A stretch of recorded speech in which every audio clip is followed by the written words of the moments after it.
Os ferimentos de guerra.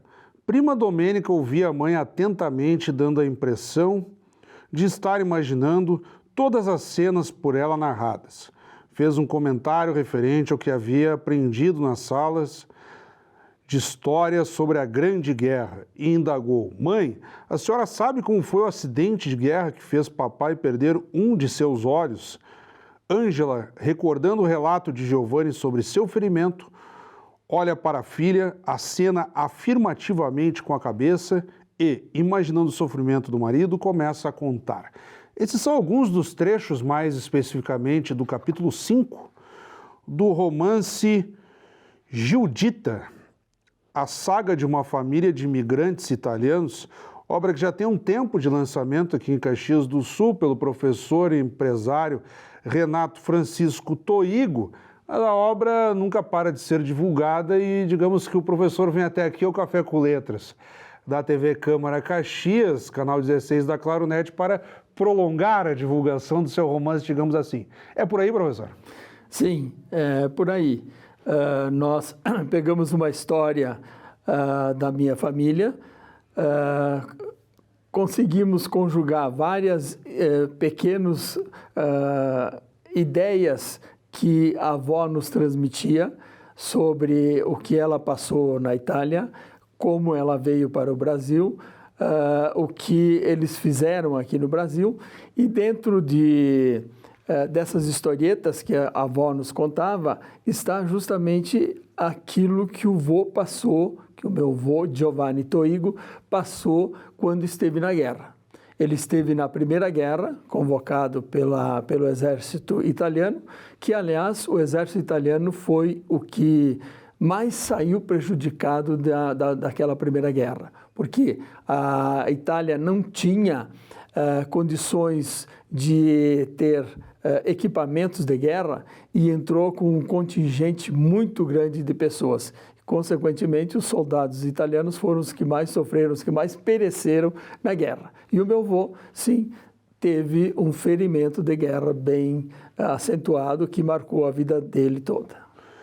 E a Primeira Guerra, ela tem...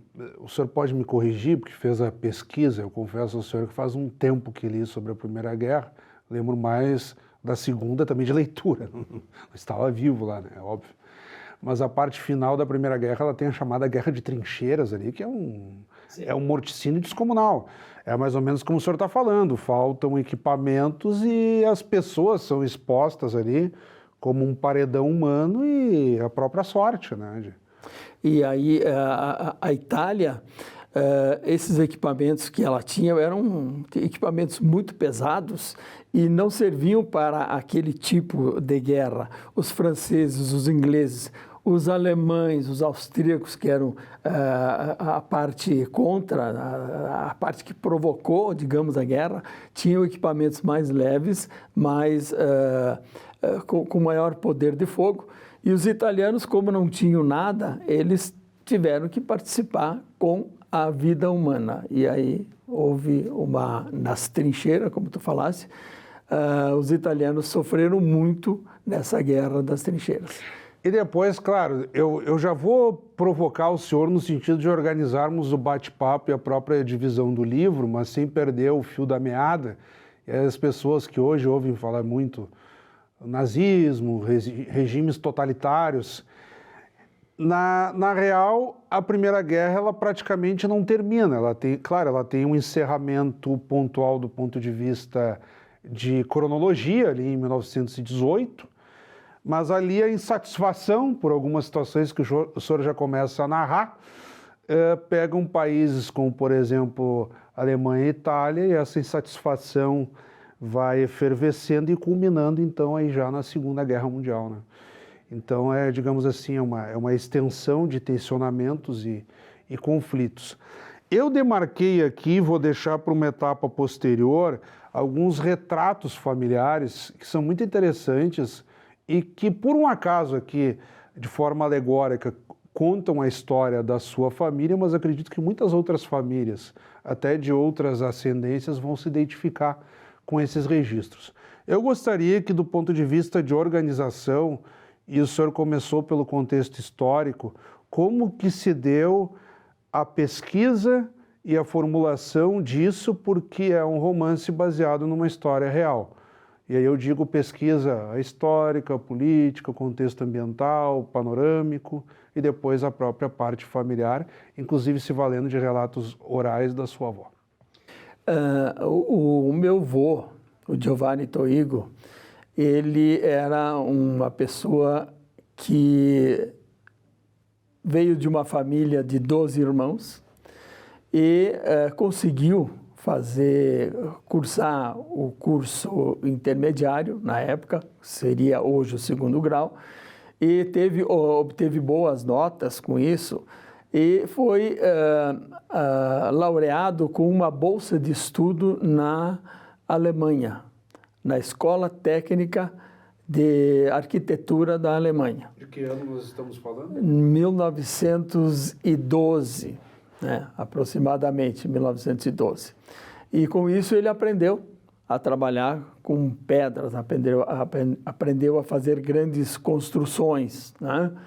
E numa determinada ocasião, isso que eu estou relatando são histórias que eu peguei do pessoal da Itália, dos meus parentes da Itália e da minha avó.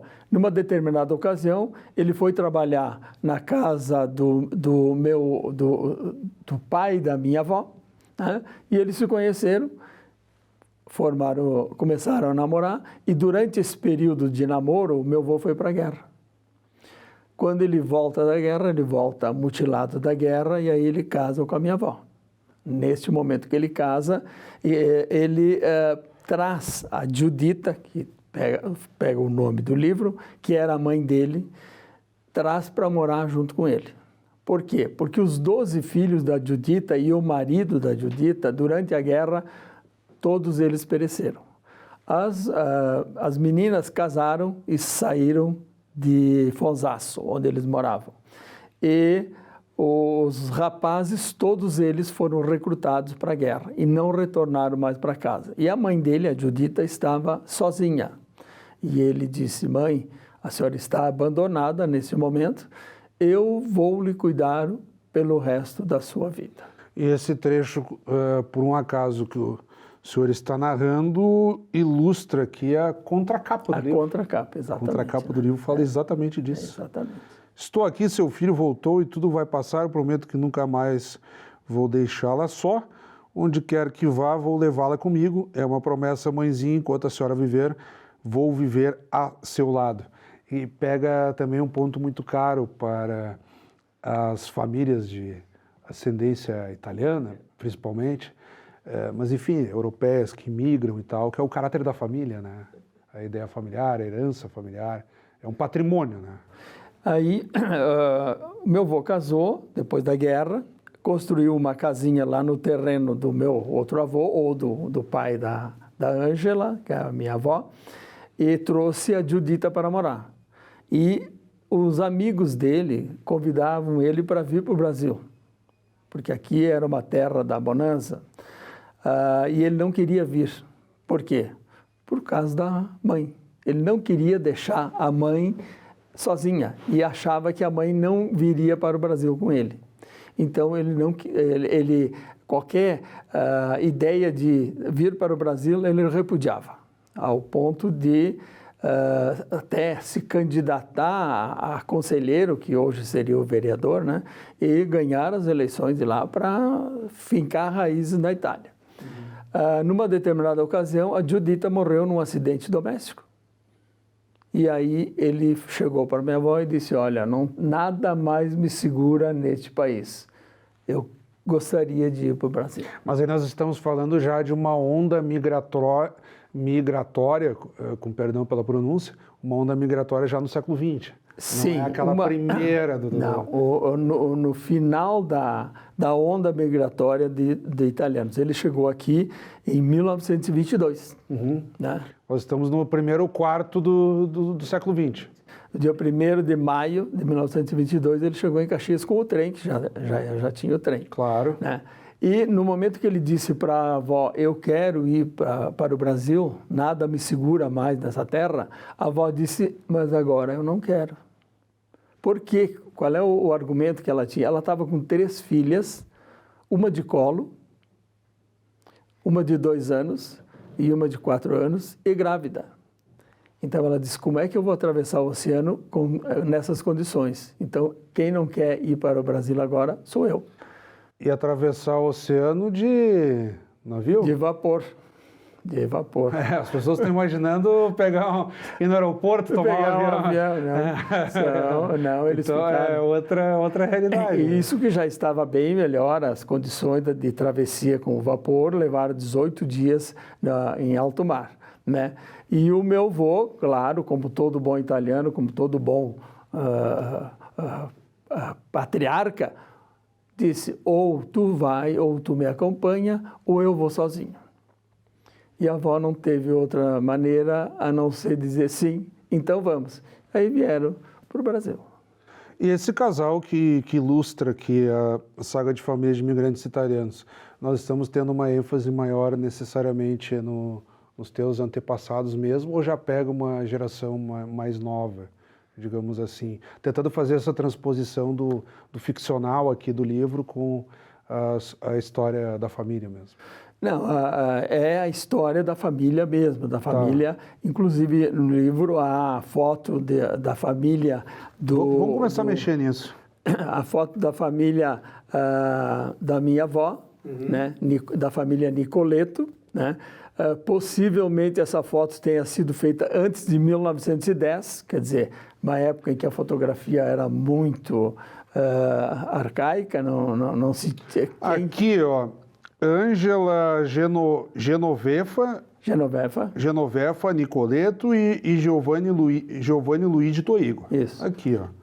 Digamos que seriam os patriarcas. Os patriarcas, a minha avó e meu avô. Que ilustram o livro. Mas eu falo também dos pais do Giovanni, da mãe do Giovanni, que é a Giuditta, e dos pais da Ângela, que é a família Nicoleto, que inclusive aqui na nossa região, essa família Nicoleto está presente aqui, principalmente aí no Santuário de Caravaggio, e essa família são os parentes da minha avó.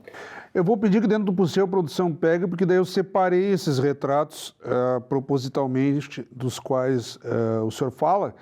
Ângela Genovefa Nicoleto e Giovanni Luigi Toigo, aqui no primeiro momento, e depois nós temos o outro casal, pais da Ângela, Giovanni Nicoleto e Ana Busato.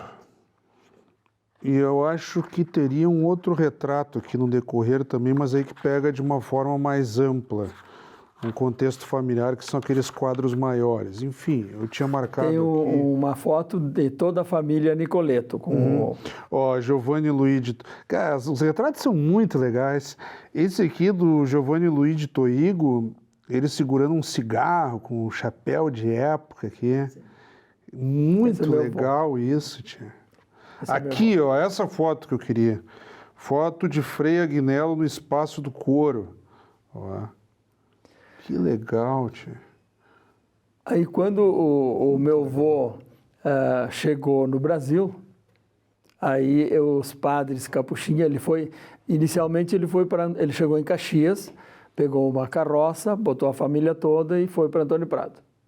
Ficou um tempo lá em Antônio Prado e os padres capuchinhos convidaram ele para construir a Catedral de Vacaria.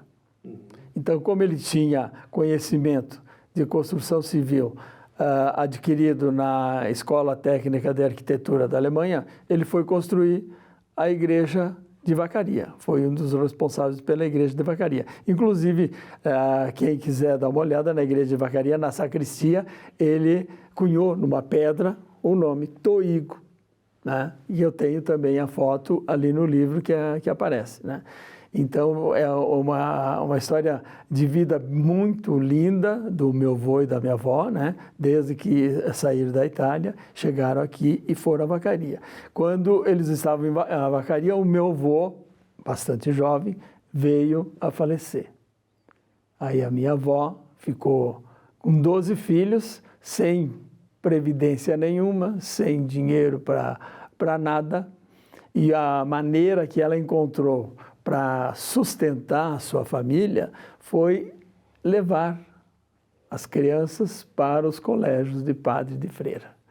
Então, o meu pai foi para o colégio de padres em São Leopoldo, meu tio foi para o colégio de padre em Veranópolis, as minhas tias foram para o colégio de freira e ela ficou em casa com 3 crianças que ela podia sustentar essas 3 crianças. Daí também aquela tradição dos seminaristas, né? Que não necessariamente se tornam padre, mas que adquirem, né, todo o cabedal de conhecimento e estudo que a própria igreja proporcionava. De imediato, vamos interromper um pouco do nosso bate-papo, professor Renato Toigo, acerca aqui de Judita, a saga de uma família de imigrantes italianos, e de imediato chamarmos as dicas do autor. Roda a vinheta aí.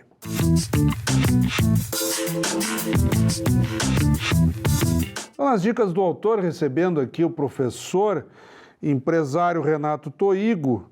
Professor, eu vou pedir que de forma breve o senhor compartilhe com quem está nos acompanhando neste momento dicas de leitura, podem ser clássicos, autores desconhecidos, algo que o senhor entenda que quem está nos acompanhando agora precisa correr atrás e ler também. As dicas estão com o senhor. Olha, o livro que eu li ultimamente, muito interessante, e é um escritor americano que está fazendo muito sucesso, e ele escreve... conjuga a vida das pessoas com a economia, com o passado e com o futuro, que é o Nassim Taleb. O Cisne Negro, um livro maravilhoso que nos dá uma dica muito grande a respeito de toda a economia do mundo atual, passada e presente. Então, ele, em determinado momento, coloca o seguinte: poucas coisas, a gente acha que os inventos atuais são enormes, mas não são tão grandes assim. 80% das coisas que nós temos hoje já foram inventadas. E uma parte bem interessante, se eu puder colocar, claro, sobre o Nassim Taleb, é o seguinte, que ele diz: há 2000 anos inventaram a mala.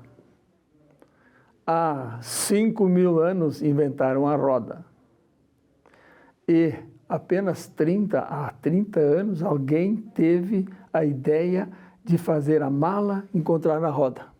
Assim, a mala de rodinha. E ele diz o seguinte: e quando eu vejo uma mala com roda, eu fico pensando quantas vezes eu fui a algum aeroporto carregando a minha valise, carregando a minha mala. Olha só, E aí teve um mais bobalhão ainda, que ao invés de botar 2 rodas na mala, botou 4.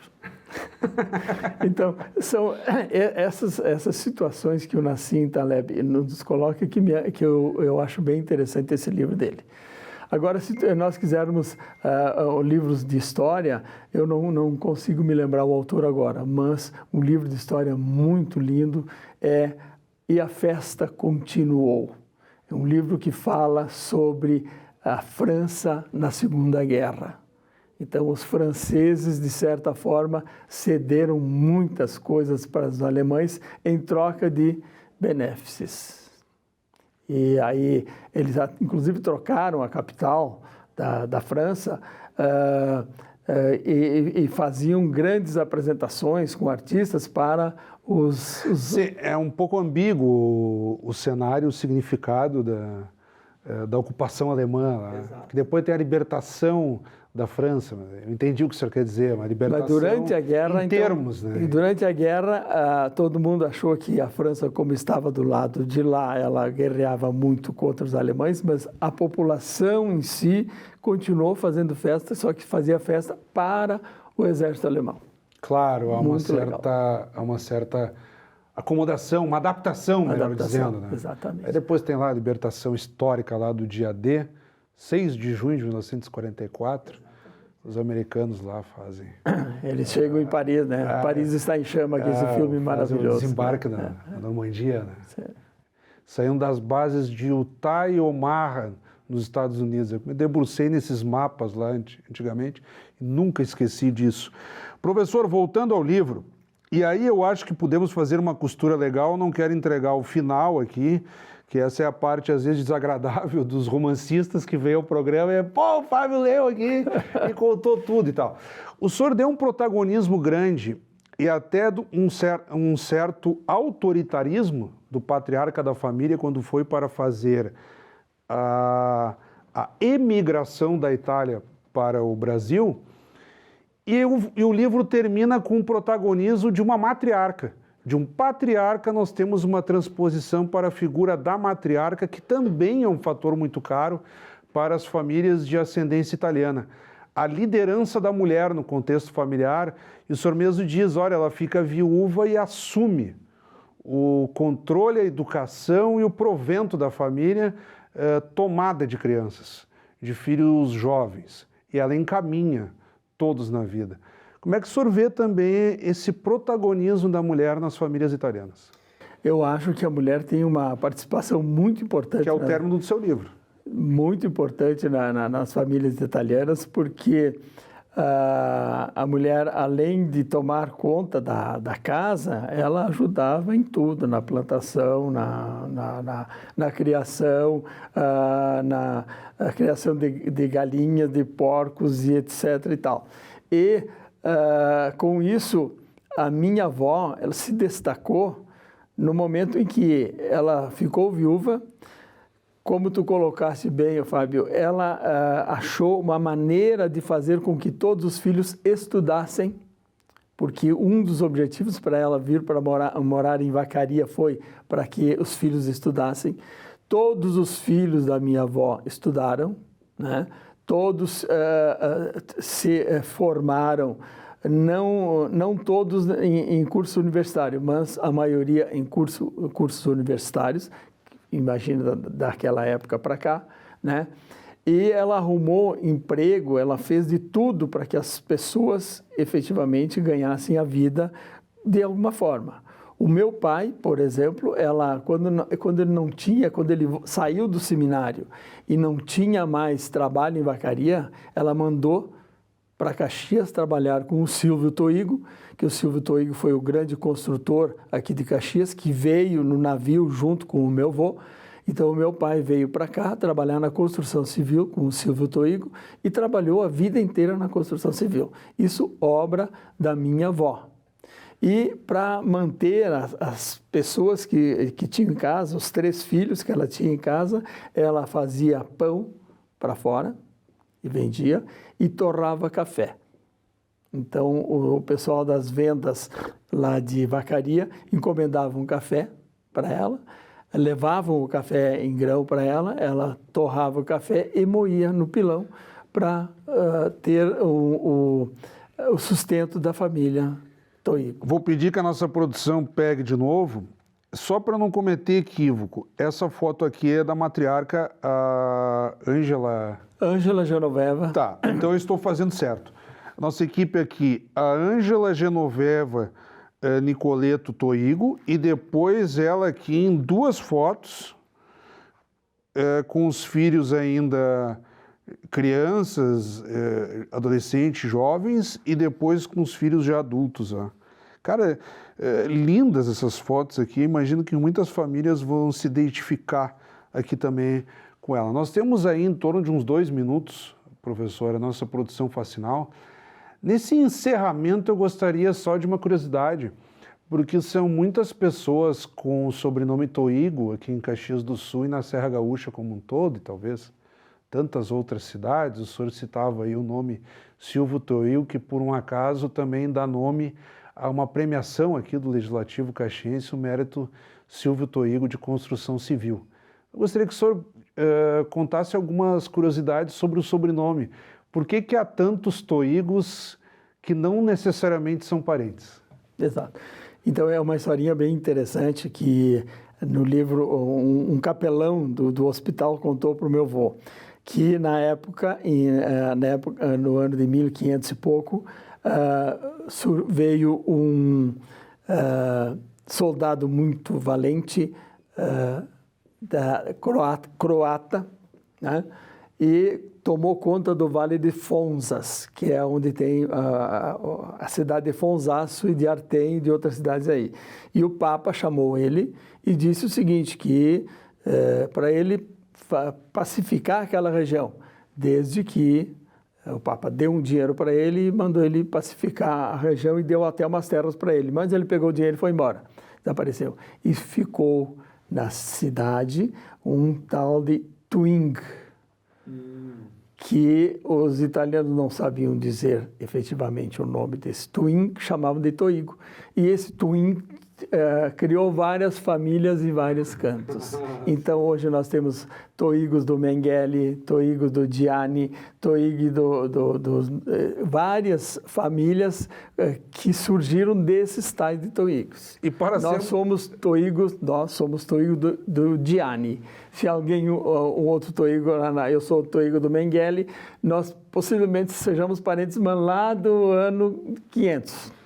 E na letra fria ninguém é Toigo mesmo, seria... Twing. Twing, quase que uma pronúncia aí chinesa. Um croata, né? É uma pronúncia croata, né? Sim, exatamente. Professor, quando o entrevistado é bom, o tempo voa aqui, mas eu acredito que dentro do possível demos conta aqui de uma perspectiva pelo menos panorâmica da obra, deixando a provocação aí para quem nos acompanha, para que leia na totalidade. Mais uma vez, muito obrigado. Muito obrigado. E a obra está nas livrarias de Caxias do Sul, se alguém se interessar. Muito obrigado novamente. Acabamos de conversar, então, com o professor e empresário Renato Francisco Toigo, ele que acaba de nos brindar aqui com o romance Giuditta, a saga de uma família de imigrantes italianos, obra caxiense e pauta do Café com Letras desta semana. Como sempre, também convidamos a todos que continuem acompanhando a nossa programação. Até o nosso próximo encontro.